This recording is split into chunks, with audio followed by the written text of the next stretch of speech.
ঢাকা বিশ্ববিদ্যালয় কেন্দ্রীয় ছাত্র সংসদ মানে ডাকসু নির্বাচন তো সামনেই, আর এটাকে ঘিরেই একটা বেশ বড়সড় বিতর্ক, তাই না?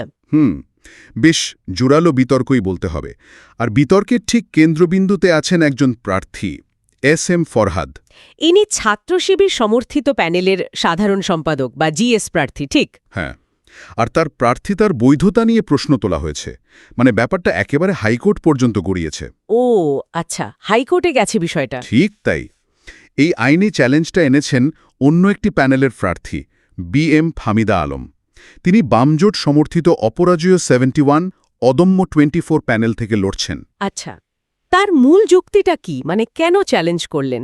তার মূল যুক্তিটা শুনতে বেশ সোজাসাপটা, কিন্তু এর ভেতরে প্যাঁচ আছে। তিনি বলছেন এস ফরহাদ সাহেব নাকি গত বছর মানে 2024 সালের 5 আগস্টের আগেও ছাত্রলীগের একটা কমিটিতে ছিলেন। ছাত্রলীগের কমিটিতে মানে কয়েক মাস আগেও? অভিযোগটা সেরকমই। এখন প্রশ্ন উঠছে, যদি কেউ মাত্র কয়েক মাস আগে ছাত্রলীগের রাজনীতির সাথে যুক্ত থাকেন, তিনি এত কম সময়ে একেবারে উল্টো আদর্শের একটা সংগঠন মানে ইসলামী ছাত্র শিবির, তাদের প্যানেল থেকে জিএসের মতো এত গুরুত্বপূর্ণ পদে প্রার্থী হন কি করে? এটাই তো সবচেয়ে বড় প্রশ্ন। মানে আদর্শিক অবস্থান এত দ্রুত বদলানো, এটা একটু অস্বাভাবিক শোনায় বই কি। এই বিষয়টাই পুরো বিতর্কের কেন্দ্রে, আর আমরা আজকে এই নিয়েই একটু বিস্তারিত কথা বলবো। আমাদের আলোচনার ভিত্তি হল দৈনিক জনকণ্ঠে 1 সেপ্টেম্বর মানে গতকাল প্রকাশিত একটা প্রতিবেদন। আচ্ছা, জনকণ্ঠের প্রতিবেদন। তো আজকে আমরা কি দেখব? মানে আমাদের ফোকাসটা কোথায় থাকবে? আমাদের উদ্দেশ্য হল এই প্রতিবেদনে যা যা এসেছে সেগুলো একটু খুঁটিয়ে দেখা। যেমন মূল অভিযোগটা ঠিক কি, এর পেছনের কারণ বা প্রেক্ষাপটটা কি, যার বিরুদ্ধে অভিযোগ সেই এস ফরহাদ, তার সংগঠন ছাত্র শিবিরের গঠনতন্ত্র এই ব্যাপারে কি বলে। আর যিনি অভিযোগ করেছেন সেই ফাহিমিদা আলম, তার ব্যাপারেও কি কিছু আছে প্রতিবেদনে? হ্যাঁ, তার নিজের কিছু ভূমিকা, বিশেষ করে সাম্প্রতিক কিছু ঘটনা নিয়ে, আর তার বিরুদ্ধেও কিছু পাল্টা অভিযোগ উঠেছে। এই সব কিছু মিলিয়ে আমরা একটা পরিষ্কার চিত্র পাওয়ার চেষ্টা করব, মানে বিতর্কের সব দিক খতিয়ে দেখব। বোঝা গেল। মানে আমরা চেষ্টা করব ঘটনার গভীরে যেতে, তথ্যগুলো বিশ্লেষণ করতে। একেবারে। লক্ষ্যটা হলো বিভিন্ন পক্ষের যুক্তি, পাল্টা যুক্তি, তথ্য এগুলো নিরপেক্ষভাবে তুলে ধরা। কোনো পক্ষ নেওয়া নয়, বরং শ্রোতারা যেন নিজেরাই একটা ধারণা তৈরি করতে পারেন। দারুণ। তাহলে চলুন শুরু করি একদম আইনি চ্যালেঞ্জটা দিয়ে। ফাহমিদা আলম, যিনি বললেন চারুকলা অনুষদের শিক্ষার্থী। হ্যাঁ, এবং তার প্যানেলের মুক্তিযুদ্ধ ও গণতান্ত্রিক আন্দোলন বিষয়ক সম্পাদক প্রার্থী। তিনি হাইকোর্টে রিট আবেদনটা করেছেন। এই রিট ব্যাপারটা তো আদালতের কাছে কোনো কিছুর বৈধতা চ্যালেঞ্জ করার একটা উপায়, তাই না? ঠিক। এই রিট আবেদনে সরাসরি এস ফরহাদের প্রার্থিতার যোগ্যতা নিয়ে প্রশ্ন তোলা হয়েছে। ফরহাদ সাহেব শুধু জিএস প্রার্থী নন, তিনি কিন্তু ঢাকা বিশ্ববিদ্যালয় শাখার ছাত্র শিবিরের বর্তমান সভাপতিও। ও, তিনি ঢাবি শিবিরের সভাপতিও। এটা তো গুরুত্বপূর্ণ তথ্য। অবশ্যই। তিনি লড়ছেন ঐক্যবদ্ধ শিক্ষার্থী জোট নামে একটা প্যানেল থেকে। ফাহমিদা আলমের প্রশ্নটা খুব নির্দিষ্ট। 5ই অগস্ট 2024-এর আগে যিনি ছাত্রলীগের কমিটিতে ছিলেন বলে অভিযোগ, তিনি কয়েক মাসের মধ্যে শিবিরের ঢাবি শাখার সভাপতি হন কি করে, আর তাদের প্যানেল থেকেই বা জিএস নির্বাচন করেন কি করে? এই দ্রুত পরিবর্তনটাই সন্দেহের জন্ম দিয়েছে। ছাত্র রাজনীতির যে অবস্থা আমরা দেখি, তাতে এত তাড়াতাড়ি এক মেরু থেকে আরেক মেরুতে যাওয়া, বিশেষ করে একেবারে বিপরীত আদর্শের সংগঠনে, এটা আসলেই একটা বিরাট প্রশ্নবোধক চিহ্ন তৈরি করে। অভিযোগ সত্যি কিনা সেটা তো প্রমাণ সাপেক্ষ, কিন্তু এর পাশাপাশি জনকণ্ঠের প্রতিবেদনটা আরেকটা খুব ইন্টারেস্টিং দিক সামনে এনেছে। সেটা হলো ইসলামী ছাত্র শিবিরের নিজস্ব সাংগঠনিক কাঠামো। ছাত্র শিবিরের সাংগঠনিক কাঠামো, সেটা এই বিতর্কে কিভাবে প্রাসঙ্গিক হচ্ছে? প্রতিবেদন অনুযায়ী ছাত্র শিবিরের সংগঠনে ওপরের দিকে উঠতে গেলে, মানে নেতৃত্বে আসতে হলে, একটা নির্দিষ্ট প্রক্রিয়ার মধ্যে দিয়ে যেতে হয়। বেশ সময় লাগে। এমন নয় যে কেউ চাইলেই হুট করে বড় নেতা হয়ে যেতে পারেন। ও আচ্ছা, মানে একটা ধাপ অনুসরণ করতে হয়। কিরকম ধাপ? হ্যাঁ, প্রতিবেদন বলছে একদম শুরুতে কেউ হন সমর্থক, সেখান থেকে যোগ্যতা প্রমাণ করে সাধারণ কর্মী, তারপর শপথ নিতে হয় পূর্ণাঙ্গ কর্মী হওয়ার জন্য। এরপর নেতৃত্বের স্তর শুরু হয়, যেমন উপশাখা, তারপর শাখা বা ইউনিট। এরপর আরও উপরে জেলা বা বিভাগীয় পর্যায়, আর একেবারে শেষে গিয়ে কেন্দ্রীয় কার্যনির্বাহী পরিষদ, আর সর্বোচ্চ পদ হল কেন্দ্রীয় সভাপতি। বাপরে, তার মানে তো অনেকগুলো ধাপ, সময় তো লাগারই কথা। একদম। প্রতিবেদনে বলা হয়েছে একদম শুরু থেকে কেন্দ্রীয় সভাপতি পর্যন্ত যেতে সাধারণত 7 থেকে 8টা ধাপ পেরোতে হয়, আর এতে কয়েক বছর লেগে যাওয়াটাই নাকি স্বাভাবিক। তাহলে ফরহাদ সাহেব, যিনি ঢাবি শাখার সভাপতি, ঠিক এখানেই প্রশ্নটা। ফরহাদ যেহেতু ঢাবি শাখার সভাপতি, যেটা শিবিরের কাঠামোতে খুব গুরুত্বপূর্ণ পদ, এখন ফাহমিদা আলমের অভিযোগ যদি সত্যি হয় যে তিনি আগস্টের পাগেও ছাত্রলীগে ছিলেন, তাহলে এত কম সময়ে শিবিরের এই দীর্ঘ সাংগঠনিক সিঁড়ি বেয়ে এত উপরে ওঠাটা কতটা সম্ভব? বিষয়টা আসলেই জটিল। হয় ফরহাদের এই উত্থান শিবিরের স্বাভাবিক নিয়মের ব্যতিক্রম, অথবা তার ছাত্রলীগ সংশ্লিষ্টতার অভিযোগের সময়কাল নিয়ে প্রশ্ন আছে। এই গঠনতান্ত্রিক তথ্যটা পুরো ব্যাপারটাকে অন্য মাত্রা দিচ্ছে। এটা গেল একদিক, কিন্তু জনকণ্ঠের প্রতিবেদন কিন্তু এখানেই থামেনি। তারা অভিযোগকারী মানে বিএম ফাহমিদা আলমের নিজের কিছু কাজ নিয়েও প্রশ্ন তুলেছে। ওহ, তাই নাকি? ফাহমিদা আলমের ব্যাপারে কি বলা হয়েছে? হ্যাঁ, তার দিকেও আলো ফেলা হয়েছে। যেমন বলা হচ্ছে, গত বছর জুলাই মাসে যে বড় ছাত্র আন্দোলনটা হলো, যেটাকে অনেকে গণ অভ্যুত্থান বলছেন, হ্যাঁ, বৈষম্য বিরোধী কোটা আন্দোলন থেকে যেটা শুরু হয়েছিল, বরং নীরব ছিলেন বলে একটা অভিযোগ উঠেছে। জুলাইয়ের গণ অভ্যুত্থানের সময় নীরবতা, এটা তো একটু অবাক করার মতো, বিশেষ করে যিনি মুক্তিযুদ্ধ ও গণতান্ত্রিক আন্দোলন সম্পাদক পদে লড়ছেন। শুধু নীরবতাই নয়, প্রতিবেদনে আরও একটা ঘটনার কথা বলা হয়েছে। ৩০ জুলাই যখন আন্দোলন একেবারে চরমে, কারফিউ চলছে, ছাত্রছাত্রী হতাহতের খবর আসছে, তখন তিনি নাকি ফেসবুকে মেট্রো রেলের ভাঙা কাচের একটা ছবি শেয়ার করেছিলেন। মেট্রো রেলের ভাঙা কাচ সেই সময়ে? হ্যাঁ, সমালোচকরা বলছেন, যখন মানুষের জীবন বিপন্ন, তখন রাষ্ট্রীয় সম্পত্তির এই ক্ষতি নিয়ে তার উদ্বেগ প্রকাশ করাটা অনেকের কাছেই ঠিক লাগেনি। এটাকে কেউ কেউ জনগণের প্রতি সহানুভূতির চেয়ে অবকাঠামোর প্রতি মায়াকান্না হিসেবে দেখছেন। আচ্ছা, এর পেছনের যুক্তিটা তাহলে এরকম যে তিনি জনগণের আন্দোলনের চেয়ে সরকারের সম্পত্তির ক্ষয়ক্ষতির উপর বেশি জোর দিয়েছেন? প্রতিবেদন অনুযায়ী সমালোচকরা সেরকমই মনে করছেন। কেউ কেউ তৎকালীন প্রধানমন্ত্রীর বক্তব্যের সাথেও কের মিল খুঁজে পেয়েছেন। যেহেতু তিনি মুক্তিযুদ্ধ ও গণতান্ত্রিক আন্দোলন বিষয়ক সম্পাদক পদে লড়ছেন, তার এই অবস্থানকে অনেকে তার পদের সাথে সাংঘর্ষিক মনে করছেন। বুঝলাম। তার মানে তার নিজের রাজনৈতিক অবস্থান বা ভূমিকা নিয়েও প্রশ্ন উঠছে। প্রতিবেদনে কি তার অন্য কোনো পোস্ট বা কাজের কথাও আছে? হ্যাঁ, আরও কিছু ফেসবুক পোস্টের কথা এসেছে। যেমন ৮ আগস্ট তিনি নাকি একটা পোস্টে দেশের ন্যাশনাল হিরো হিসেবে পরিচিত কয়েকজন, যেমন অভিজিৎ রায়, হুমায়ুন আজাদ, তাদের সম্পর্কে অন্যদের মতামত জানতে চেয়েছেন। আর একটা ঘটনা হলো, এই ডাকসু নির্বাচনের প্রচারণার একদম প্রথম দিনেই নাকি চারুকলা অনুষদে ছাত্রশিবিরের প্যানেলের ব্যানার ছিঁড়ে ফেলা হয়। শুধু তাই নয়, ব্যানারে থাকা নারী প্রার্থীদের ছবিও বিকৃত করা হয় বলে অভিযোগ। এটা তো খুবই নিন্দনীয় ঘটনা। অবশ্যই, কিন্তু প্রতিবেদন বলছে ফাহমিদা আলম এই ঘটনার কোনো প্রতিবাদ তো করেননি, উল্টো ফেসবুকে এক ধরনের উল্লাস প্রকাশ করেছেন। উল্লাস প্রকাশ করেছেন? কি লিখেছিলেন তিনি?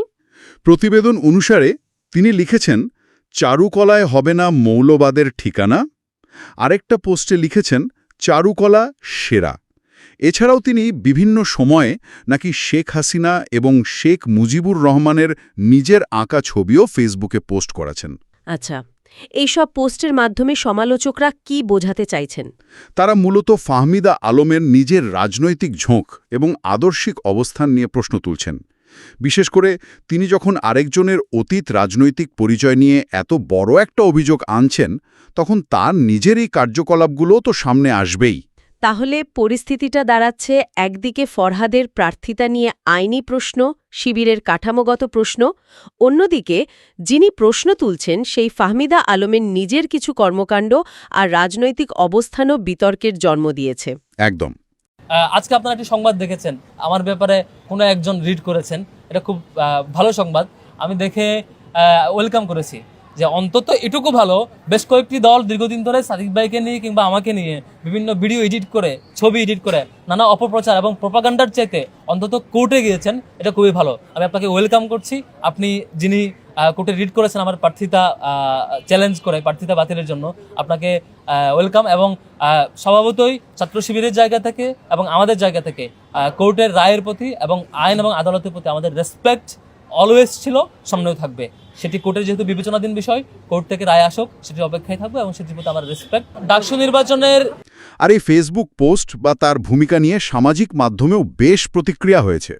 জনকণ্ঠের প্রতিবেদনে সেরকম কিছু প্রতিক্রিয়ার কথাও উল্লেখ করা হয়েছে। তাই কি ধরনের প্রতিক্রিয়া? যেমন আহনাফ তাহমিদ নামে একজন ফেসবুক ব্যবহারকারীর কথা বলা হয়েছে। তিনি লিখেছেন, ফাহমিদা আলম মুক্তিযুদ্ধ ও গণ আন্দোলন বিষয়ক সম্পাদক পদে লড়ছেন, অথচ গত বছরের জুলাইয়ের গণ-অভ্যুত্থানের সময়, যেটাকে তিনি জুলাই গণহত্যা বলছেন, তখন ফাহমিদা নাকি মেট্রো রেলের কাজ নিয়ে পোস্ট দিয়েছিলেন। মানে তার কথা এটা ভণ্ডামি। তাহমিদ ঠিক এই শব্দটাই ব্যবহার করেছেন, ভণ্ডামি। তিনি এটাকে সবার মুখোশ ধরে টান দেওয়ার মতো ঘটনা বলছেন। বেশ কড়া সমালোচনা। আর কারো কথা আছে? হ্যাঁ, মুনতাসির তামিম নামে আরেকজনের মন্তব্যও আছে প্রতিবেদনে। তিনি ফাহমিদাকে সরাসরি কট্টর আওয়ামী লীগের হিসেবে উল্লেখ করেছেন। তার প্রশ্নটা হলো, ফাহমিদা যদি নিজেই একটা বিশেষ রাজনৈতিক ঘরানার প্রতি এতটা অনুগত হন, তাহলে তিনি কোন নৈতিক জায়গা থেকে আরেকজন ছাত্রনেতার বিরুদ্ধে ছাত্রলীগের সাথে যুক্ত থাকার অভিযোগ আনছেন? সব মিলিয়ে পরিস্থিতি আসলেই বেশ ঘোলাটে এবং অনেকগুলো স্তর রয়েছে দেখছি। একদিকে আইনি লড়াই, সাংগঠনিক কাঠামোর প্রশ্ন, অন্যদিকে ব্যক্তিগত রাজনৈতিক ইতিহাস আর তার ব্যাখ্যা। ঠিক। আর এখানে একটা বিষয় আবারও পরিষ্কার করা দরকার। আমরা এই যে সামাজিক মন্তব্যগুলো বললাম, এগুলো কিন্তু জনকণ্ঠের প্রতিবেদনে উল্লেখিত নির্দিষ্ট ব্যক্তিদের ব্যক্তিগত মত। আমরা শুধু সেই তথ্যগুলো তুলে ধরছি। কার কথা ঠিক, কার অভিযোগ কতটা সত্যি, সেই বিচার করা আমাদের কাজ নয়। অবশ্যই অবশ্যই আমাদের উদ্দেশ্য হল প্রতিবেদনটায় যা আছে তার একটা পূর্ণাঙ্গ চিত্র তুলে ধরা, যাতে শ্রোতারা সব দিক সম্পর্কে জানতে পারেন। তাহলে আজকের এই পুরো আলোচনা থেকে আমরা কি পেলাম, যদি একটু গুছিয়ে বলি। আমরা দেখলাম ডাকসু নির্বাচনে শিবিরের জিএস প্রার্থী এস.এম. ফরহাদের প্রার্থিতা চ্যালেঞ্জ হয়েছে হাইকোর্টে। মূল অভিযোগ তার অতীত ছাত্রলীগ সংশ্লিষ্টতা। আর একই সঙ্গে আমরা এটাও দেখলাম যে যিনি অভিযোগ এনেছেন সেই বাম জোটের প্রার্থী বি.এম. ফাহিমাদা আলম, তার নিজের রাজনৈতিক অবস্থানও কিন্তু বিতর্কের ঊর্ধ্বে নয়।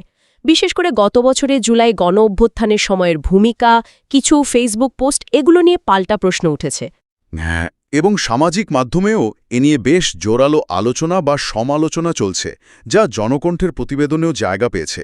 আর এই সব কিছুর মাঝখানে ছাত্র শিবিরের সাংগঠনিক কাঠামোর তথ্যটা একটা নতুন মাত্রা যোগ করেছে। তাদের সংগঠনে পদ পাওয়ার যে দীর্ঘ প্রক্রিয়া, সেটা ফরহাদের বিরুদ্ধে ওঠা অভিযোগকে হয় আরও জোরালো করছে, নয়তো এর বিশ্বাসযোগ্যতা নিয়ে প্রশ্ন তুলছে। একদম ঠিক। আমরা পুরো আলোচনা জুড়ে চেষ্টা করেছি জনকণ্ঠের প্রতিবেদন থেকে পাওয়া তথ্য, অভিযোগ, পাল্টা অভিযোগ সবটাই নিরপেক্ষভাবে তুলে ধরতে। কোনো পক্ষ নেওয়া বা কাউকে বিচার করা আমাদের লক্ষ্য ছিল না। ঠিক তাই। তবে আলোচনা শেষে একটা প্রশ্ন কিন্তু মনে থেকেই যায়, যেটা নিয়ে হয়তো আরও ভাবা যেতে পারে। যখন একজন প্রার্থী আরেকজনের বিরুদ্ধে আদর্শ বা অতীত নিয়ে প্রশ্ন তোলেন, তখন অভিযোগকারের নিজের রাজনৈতিক অবস্থান বা তার কোনো বিতর্কিত কাজ সেই অভিযোগের গ্রহণযোগ্যতাকে কতটা প্রভাবিত করে? এটা আসলেই একটা জটিল প্রশ্ন। জনকণ্ঠের প্রতিবেদনে যেভাবে ফাহমিদা আলমের বিষয়গুলো তুলে আনা হয়েছে, তাতে কি ফরহাদের বিরুদ্ধে আনা মূল অভিযোগের ধার কিছুটা কমে যায়, নাকি দুটো বিষয়কে আলাদাভাবে দেখা উচিত?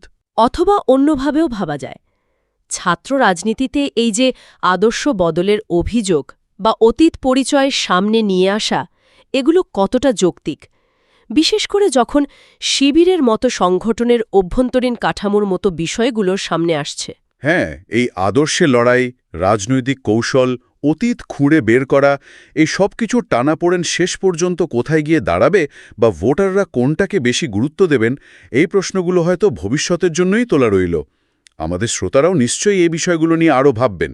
প্রচারণার দিন শুরুর পর থেকে আমরা আমাদের ঐক্যবদ্ধ শিক্ষার্থী জোটের পক্ষ থেকে আমাদের প্রচারণার যে কার্যক্রম সেটি শুরু করেছিলাম, এবং হলগুলোতে এবং ফ্যাকাল্টিগুলোতে শিক্ষার্থীরা যেখানে যেখানে অবস্থান করছেন, শিক্ষার্থীদের সাথে সাক্ষাতে আমরা আমাদের সময় কাটাচ্ছি এবং শিক্ষার্থীদের সাথে মিশছি। শিক্ষার্থীরা আলহামদুলিল্লাহ ভালো রেসপন্স করছে, বিশেষত নারী শিক্ষার্থীরা বেশ ভালো রেসপন্স করেছে এখন পর্যন্ত।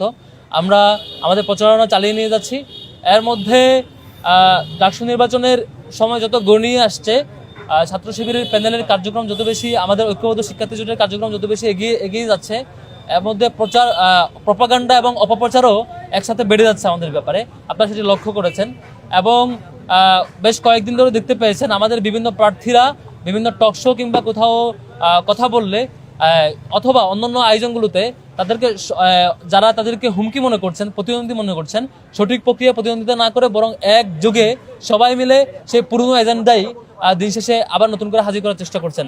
আমরা স্পষ্টত ক্লিয়ার করছি, বারবার বলেছি আমরা 71 এবং পরবর্তী 24 সংক্রান্ত ইস্যুতে বলেছি 71 এবং 24কে মুখোমুখি যারা দাঁড় করাতে চায় তাদের বিরুদ্ধে আমাদের স্ট্যান্ড, আমাদের প্রতিবাদ আমরা সেই টিএসসিতে আমাদের প্রোগ্রামের সময় আমরা ক্লিয়ার করেছি। এবং এটাও ক্লিয়ার করেছি বেশ কয়েকটি পক্ষ তাদের শিক্ষার্থী বিচ্ছিন্নতার কারণে, জনবিচ্ছিন্নতার কারণে নিজেদের কোনো এজেন্ডা না পেয়ে, শিক্ষার্থীদের কাছে প্রকাশ করবার মতো নিজেদের কোনো ইতিবাচক কার্যক্রম না পেয়ে, কোনো এজেন্ডা না পেয়ে তাদের একটা এজেন্ডা হয়ে দাঁড়িয়েছে যে সকাল বিকাল সন্ধ্যা সবসময় ছাত্র শিবিরের ব্যাপারে সমালোচনা করা, সকাল বিকাল সন্ধ্যা সেই আওয়ামী ন্যারেটিভ নিয়ে, পুরনো এজেন্ডা নিয়ে নিজেদের এখানে টিকাদারি করা। মুক্তিযুদ্ধ এদেশের সবার, 71-এর মুক্তিযুদ্ধ এদেশের মানচিত্র, এদেশের সংস্কৃতি, এদেশের সবকিছুই এদেশের সকল মানুষের। একটি নির্দিষ্ট পক্ষকে দায়িত্ব দিয়ে দেওয়া হয় নাই সেটিকে টিকাদারি করবার জন্য, একটি নির্দিষ্ট পক্ষকে দায়িত্ব দিয়ে দেওয়া হয় নাই সেটিকে তাদের মতো করে মুজিববাদী বয়ানে সেটি হাজির করবার জন্য। 71 এই বাংলাদেশের সকল নাগরিকের স্বাধীনতা, এই বাংলাদেশের সকল নাগরিকের, প্রত্যেকে এটিকে ওন করে এবং ধারণ করে। এখন 24 71-এর এক্সটেন্ডেড রূপ। 71-এর মধ্য দিয়ে যেমন আমরা স্বাধীন ভূমি এবং স্বাধীনতা পেয়েছিলাম, কিন্তু আধিপত্যবাদের কবল থেকে আমরা মুক্তি পাইনি, সেটি এই 24-এর গণ অভ্যুত্থানের মধ্য দিয়ে সেই মুক্তি আমরা পেয়েছিলাম। যে বারবার আমরা ক্লিয়ার করেছি, এখনও যারা শিক্ষার্থী বিচ্ছিন্নতার রূপ ঢাকতে না পেরে, যাদের এজেন্ডা শূন্যতার রূপ ঢাকতে না পেরে আবারও সেই পুরনো আলাপগুলো সামনে এনে মনে করছেন তারা শিক্ষার্থীদের অনেক কল্যাণ করবেন। ঢাকা বিশ্ববিদ্যালয়ের শিক্ষার্থী যথেষ্ট ম্যাচিউর, এগুলো নিয়ে খুব বেশি শিক্ষার্থীরা জানেন যে আপনাদের আর কোনো শিক্ষার্থীদের কল্যাণমূলক কর্মসূচি না থাকার কারণে, আপনাদের দলীয় এজেন্ডার শূন্যতার কারণে, কিংবা আওয়ামী লীগকে দীর্ঘদিন ধরে ইম্পাওয়ার করার যে অপরাধ ছিল, আওয়ামী লীগের ক্রসফায়ার, আওয়ামী লীগের হত্যাকাণ্ড, আওয়ামী লীগের গুম, আওয়ামী লীগের আয়নাঘর, সেগুলোকে ইম্পাওয়ার করে 2013 সাল পরবর্তী 14 সালের ইলেকশনের 100 শতাধিক আসনে বিনা প্রতিদ্বন্দ্বিতায় নির্বাচিত হয়ে যাওয়ার পরে যখন সারা দেশে ছাত্রদল, শিবির, বিএনপি, জামাত এবং অন্যান্য দলগুলো মিলে আন্দোলন পরিচালনা করেছিল, ছাত্র শিবিরের যখন শতাধিক লোক বারবার শতাধিক লোককে জীবন দিতে হয়েছে এবং লক্ষাধিক মামলা বহন করতে হয়েছে, তখন সে আন্দোলনকে যারা ক্রিমিনালাইজ করেছিল সেই ক্রিমিনালাইজ হওয়ার কারণে আওয়ামী লীগ পরবর্তীতে ইম্পাওয়ার্ড হয়েছে। ইম্পাওয়ার্ড হওয়ার পরে পরবর্তীতে আওয়ামী লীগ নিজেকে ফ্যাসিবাদের রূপরেখায় নিয়ে গিয়েছে, ফ্যাসিবাদ হয়ে গিয়েছে। সে অপরাধে আপনারা যারা আওয়ামী লীগকে ইম্পাওয়ার করেছিল তারা এই দায় কখনো এড়াইতে পারে না যে 24-এ যে হাজার হাজার শিক্ষার্থী, হাজার হাজার মানুষকে শহীদ হতে হলো, এটির দায় মূলত সেই সময় আওয়ামী লীগকে ইম্পাওয়ার যারা করেছে তাদের উপর দায় বর্তায়। সেই অপরাধকে ঢাকবার জন্য আর কোনো ইস্যু না পেয়ে সেই ছাত্র শিবির নিয়ে মিথ্যাচার করে যাচ্ছেন। এটি নিয়ে আমরা বিচলিত নয়, শিক্ষার্থীরা এটির জবাব 9 সেপ্টেম্বর দেবে ইনশাল্লাহ।